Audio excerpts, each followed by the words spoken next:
qué? No. No. No. Ah, hombre. Don't need it. Don't like. Okei. Yeah.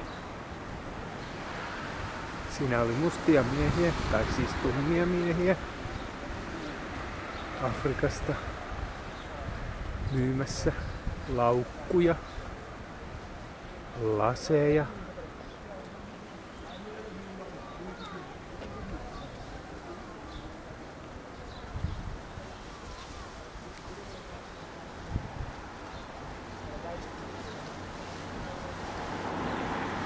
Tässä vähän tästä meidän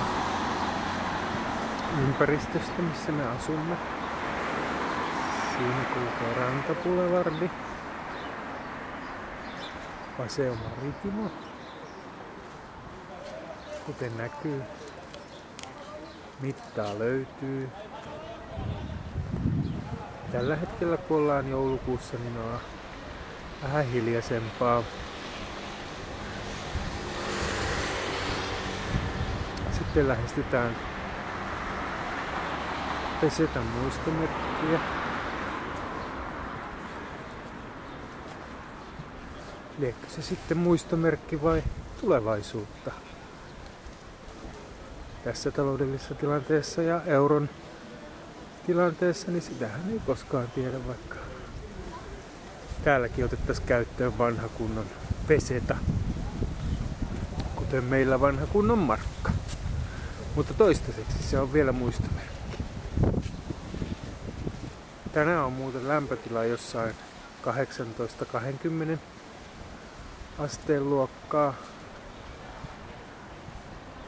Ja näkyy aurinko tosiaan paistaa. Valon määrä on aivan mieletön. Ja tässä vähän tästä meidän etupihalta kuvaa. Tuolla kauempana näkyy Sierra Nevada, lumihuiput. Tosi vähän huonosti nyt. Meidän hiekkalaatikkoa, merta sinne.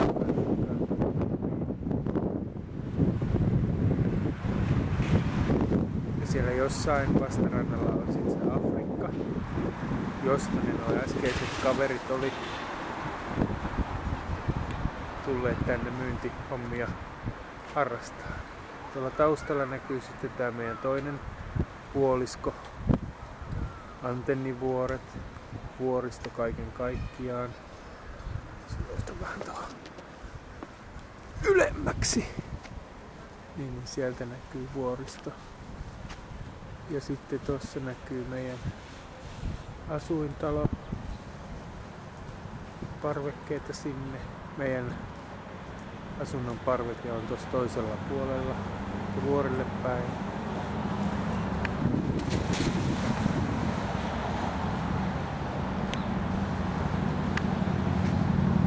Mutta tämmöisellä sääympäristössä me asumme nyt. Ollaan kohta 2 kuukautta oltu ja 5 kuukautta vielä ollaan.